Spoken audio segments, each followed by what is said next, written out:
Yo, what's going on, guys? We broke out Warwick in a D1 plus game, and Antibot happened to be on our team. This was a pretty fun one. We're up against a Jarvan, so we want to watch out for his red buff possible invade. Jarvan oftentimes will take red buff and go straight vertical into your jungle. So in this case, I want to start on my blue buff to avoid that. I was pinging where he was going to start, and then Karma and Annie took that as a sign to invade. I didn't really want to do that, though, because I want him to start on his red buff. Worst possible thing that could happen is if he starts on his blue and goes straight into my jungle, and that could give me some issues. Generally, this is a really good matchup for Warwick. You shouldn't be losing your 1v1s against Jarvan, and you will outscale him as well in terms of tankiness and CC. Even though Warwick isn't a high tier jungler, he has a lot of favorable matchups. He absolutely crushes Hekra, Master Yi, Rengar, Viego, Vi, Graves, Nidalee, Jarvan, Talia, Diana, and Ivern.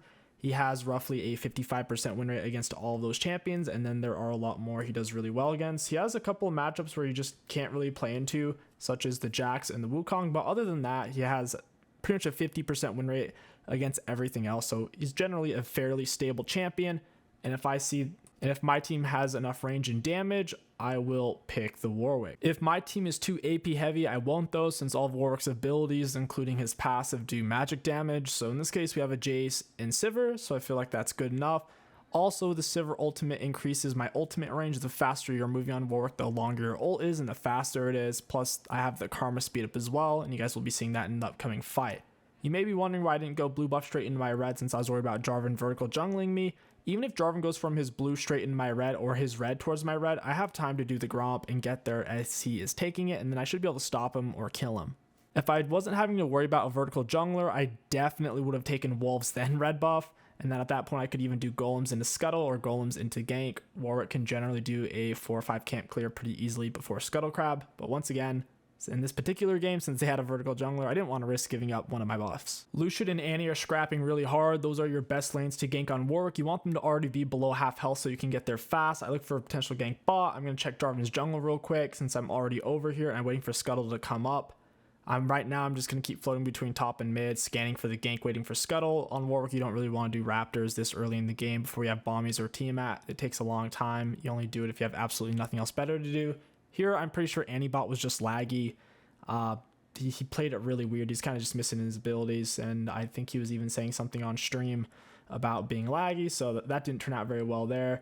Jarvan shows up. He gets pushed off by Jace TP. At this point, we shove the wave to give ourselves some prio. That way we can take Scuttle Crab. If we didn't shove the wave, then Jarvan could have potentially just followed us over here. I had no smite, so I just went ahead and feared it right away to take it as fast as possible to rip off its shield. I look for the gank bot, but Ezreal is already backing up. So far, really none of our ganks have been successful, but at the very least, we haven't died yet. Jarvan comes in for the bot lane gank. I try to attach. I start up my E, attach to the Yuumi, fling through, get off a double fear, stranding the Yuumi, and then I nearly get the kill on Ezreal as well. Unfortunately, he had flash, and then the enemies back up the play with the TP. This was a 1-for-2 trade, not too great. We're going to have to step it up and get our level 6 ASAP so we can carry this. Even though I'm not really ahead, I decided to go for the Bork build. I've had really good results on it with Warwick going Bork Rush. You have insane burst, no one expects it, and you can get off some insane plays and one-shots.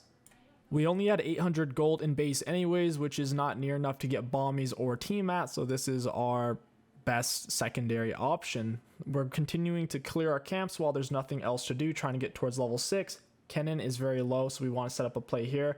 We go the long way around through the bushes. He doesn't quite see us. We're going to wait till the minions pass us. We're going to wait until he starts his recall, start up E from the bush, auto attack, Q through, and fear. You want to start your fear in this case before you're in melee, since they don't know you're there, because your fear does have a startup animation. That kill on 𝐒𝐿 really does start to snowball this game for us. You need some kind of gold on Warwick pre-6 in the same way that a Rengar or Xin Zhao does. If you don't, you will struggle as a melee champion, because you also start to fall off in the late game as well. So you need some type of gold income other than monster camps. I didn't stay to shove the wave because I was going to have to wait for it. Plus, Jace had just gotten back to lane, and 𝐒𝐿, I wasn't sure if he had TP or not. So shoving the wave there didn't really make a lot of sense since we didn't have a fresh wave of our own to dump into that turret at the time. So instead, I just went for the level 6. Jarvan did start on his blue buff, so I've been pinging that out. I started on my blue, he started on his. We saw his was yellow, which means it's up in 10 seconds. So I'm just giving my bot lane some information. Since we know he's most likely bot lane or mid lane, I'm going to push top for an easy dive. Once you are level 6, it's pretty easy to set up 2 versus 1s under turret, especially on a champion like Warwick where you have your damage reduction off of your E, you have hard CC. Kennen is now under his turret. I want to go in for this dive. It's easiest to dive people when they're directly under it because they can't juke into the turret itself. So what we're going to do is we're going to use our W as a speed up to get to him and to also increase our ultimate's range and speed. Right when he pins himself in the turret, we go for it since we know he can't juke. We Q straight out of the R, which allows us to attach frame for frame. So even though he was mashing his flash button as he came out of my R, we still attached and did full damage. At this point, we do want to stay since we have minion wave and get as many plates as we can. This is another massive gold swing. And very unfortunate for Kennen because I believe he's level 6 and he didn't really get a chance to use his R. So it's just wasted cooldown. It's kind of like dying with Fiddlesticks when you have your R. It just feels really, really bad when it happens to you. Or I guess dying with your R on Evelyn. It's more rare to die with your R on Evelyn though, since it's such a good escape tool. It's really only if you get hit by like a Morgana snare or something. We see Jarvan is mid lane, so we're going to back him up. I'm in a really bad spot here. I also wanted Jarvan's red buff, but Ken's pushing me off. Ken's giving up like 2 or 3 minion waves to do this. He's giving up peeps and minion. I'm using the red buff to block. I smite it for the health, flash the wall to get away from the Kennen R, and now we're going to try to walk away. We don't have boots, but Warwick has decent base movement speed, so we're going to try to walk our way out of this one. I'm at a really weird pathing. I was kind of hoping Annie would just stay mid and get a turret plate or two, because I don't feel very confident in this fight. Like, I know I'm going to die. I'm just trying to drag them off of my Jace. Annie does come for the full rotation. Luckily, we have a pink ward in the bush, so she gets surprise attack on J4. She has Tibbers up. Once you have Tibbers up in a long, drawn-out fight, there's really no way to lose it on Annie. Tibbers does as much damage as like 2 Sorakas just standing there autoing you. It's really insane, and Tibbers is obviously body blocking as well, skill shots, and things like that. Instead of going for our monster camps here, we go for the minions to clear it out. Karma's the support, not the mid laner. Lucian pushes in another wave, so after red buff, I gotta go catch waves again so he doesn't get free turret plates. Plus mid turret is the most important turret in the game. If you can keep it up for as long as possible, it gives you a lot of priority on things like Heralds, Dragons, and it gives your mid laner more roam opportunities. I'm pinging out. Lucian's roaming bot lane. I use a lot of pings this game. If you pay attention to the minimap, I try to do pretty pings. I try to do sexy pings, pings that really show where the enemies are, where they are, and where they're coming from and where they're going to, without smothering the minimap. I do it in a way to where my teammates can still see what's happening. The worst way to ping is to just smother them on top of your teammates to where when they look on the minimap, they can't see anything. You're not really telling a very good picture there. It's just more bad communication. Jarvan dashes. Right after the dash, I smack him with an R. You can't really dodge it since he doesn't have dash anymore. We pick up the kill, and now we can stay and shove down turret. I think Jace can do it on his own, so I decide to go for Herald, and then Annie's obviously going to roam back mid lane. While I'm taking Herald, I see that Annie's doing some fighting. This is probably my biggest mistake in the game. Annie, at this point, really overcommits. She gets caught under turret with no minions. At this point, I could have just backed off and lived. I greeted out, tried to chase the Lucian. I realized his dash would be back up. Now I'm kind of stuck underneath the turret with no minions as well. Really bad spot to be. All that should have happened here is Annie would have died, and then I could have gone back to farming or back for my Bork, something like that. But yeah, this was by far the biggest mistake we made this game. We do have our full Bork now, which allows us to solo anyone easily as long as we land our R. Since our R applies the Bork 3 times, kind of nuts. Plus our auto attack Q reset will apply it another 2 times as well. Annie's pushing mid. I run up here immediately to dump my Herald. Herald will scrape 2 and about a quarter plates. So I lay it at about 3 plates. We scrape it down to 2 1/5. I stop hitting the turret at this point, and I just let Herald one-shot it. I kind of wish Annie stayed with me to push the wave. I really don't know why he roamed at this point. I really, really wish he would have stayed, killed the minions, and then we could have gotten another Herald headbutt. I overstay. I auto-attack Q reset E.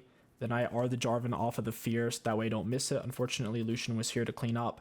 At the very least, I traded 1 for 1, not the end of the world, but like I said, I really do think we should have pushed the Herald in for another head slam, another body slam. It's really OP. Just a lack of communication, basic solo queue stuff. In hindsight, once Annie left, I should have probably just backed off myself because it was a very risky situation. If Lucian had gotten there sooner, he might have been able to kill me.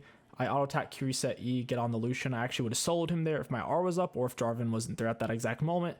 Another unfortunate situation. The biggest thing we need to play around at this point is abusing our Bork power spike and getting the second Herald and wrapping this game up to avoid a full late game fiesta. Generally want to avoid those on Warwick. Once the enemies have 4 or more items, you'll start to feel yourself fall off, and if you miss your R, you have just 0 impact in team fights. All you can really do is pill at that point. Just to give you an idea of how strong Warwick's Bork and his R is, this huge power spike, in this upcoming fight, we're fighting 3 or 4 people at once. We're getting focused down, and Jarvan's not really behind. He's kind of fed himself, but we're still able to secure the kill on him.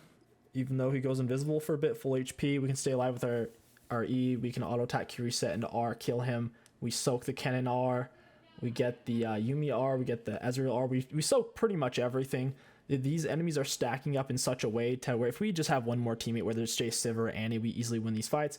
With that being said, this is very greed positioning, and we should just be going for Herald here. We do go for the Herald. We pull it out away from the pit so the enemies can't steal it. Getting both Heralds is a huge deal. It's way more important than getting both dragons or even the first 3 dragons. This was the game deciding fight. Not only was it dragon, but both teams have relatively the same amount of gold. They have 17 kills, we have 16. I use the Scuttle Crab speed up to enhance my R range and speed. I have vision over the wall. I auto attack Q reset with Eon. I get off a 3-person fear and just start going to town on their team. We're doing an insane amount of damage, and Warwick's really, really sticky against blink and dash champions as long as you're holding down your Q for full swings whenever you do a full swing. And so yeah, I think Karma pings me there because she was impressed.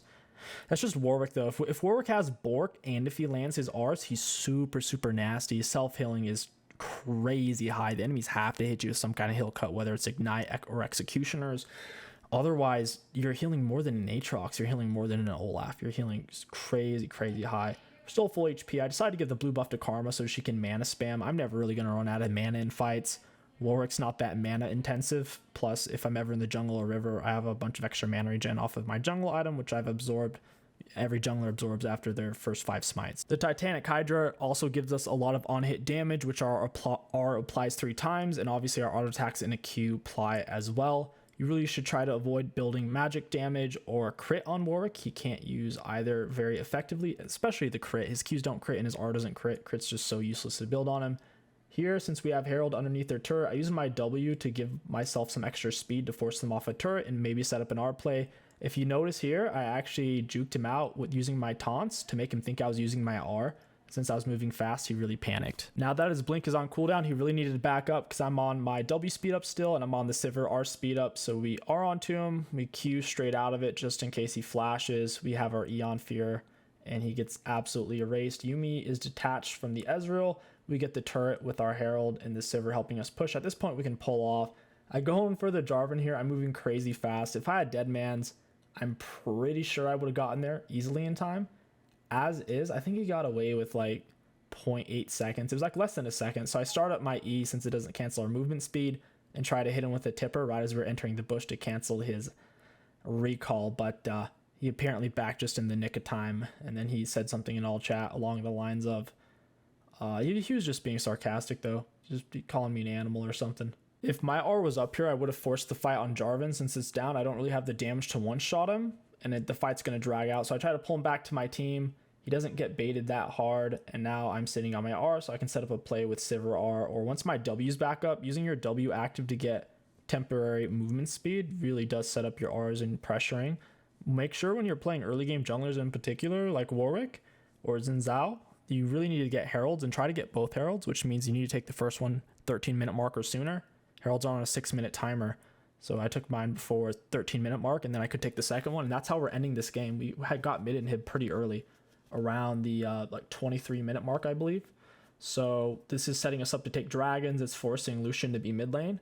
We're forcing several of them to catch super minions.